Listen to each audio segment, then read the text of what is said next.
ကမ္ဘာချမ်းသာဆုံးအီလိုမက်မွေးနိုင်တဲ့အရာ၃ခုရှိပါတယ်အီလိုမက်လို့ကမ္ဘာကျော်ချမ်းသာဆုံးပုဂ္ဂိုလ်ကြီးတွေတော့မွေးနိုင်တဲ့အရာ၃ခုရှိတယ်ဆိုတာဒီဗီဒီယိုလေးကြည့်ရှုလို့ယုံပါသလားဗျ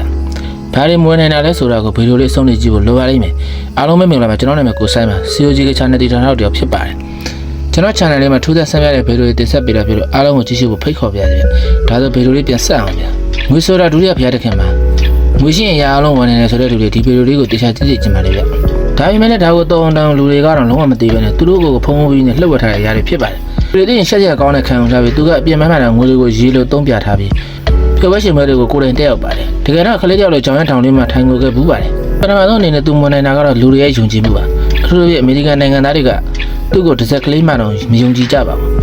ဒုတိယသူဝယ်လို့မရတဲ့အရာကငွေရှိတိုင်းမရတွေယူပြီးအချစ်ဆိုတာငွေလို့ထင်မှတ်ထားတဲ့အီလိုမက်ဇနီးဟောင်းလေးနဲ့ရခဲ့တဲ့သားသမီးတွေကချစ်ချင်းမြတ်တာတွေကိုပါပဲဖခင်တရားဖြစ်ပြီးကလေးတွေရှိကချစ်ချင်းမြတ်တာကိုလုံးဝမရရှိတယ်ပါတတိယတစ်ချက်ကတော့ဗာလဲဆိုရင်တော့သူကတောင်အာဖရိကဘက်ကရောက်ရှိလာတာဖြစ်ပြီးကိုချိန်နဲ့အမေရိကန်နိုင်ငံသားဖြစ်တောင်းမှအတိအကျခံယူခွင့်မရသေးပါဘူးသူတို့ကဆိုရှယ်မီဒီယာတွေရှေ့မှာတော့အများကလေးစားခံယူရသူတွေဖြစ်ပြီးနောက်ကမှာတော့စိတ်ညစ်စရာတွေတပုံကြီးနဲ့ချစ်ချင်းမြတ်တာတွေငတ်နေတဲ့တထေးကြီးတွေပဲဖြစ်ပါတယ်ပေးခြင်းတဲ့ message လေးကတော့ချမ်းသာတိုင်းမကောင်းပါဘူးဗီဒီယိုလေးဒီမှာပဲဆုံးသက်ပြရစေဗျဆုံးဖြတ်ကြည့်ရှုပြီးတော့ကျေးဇူးတင်ပါတယ်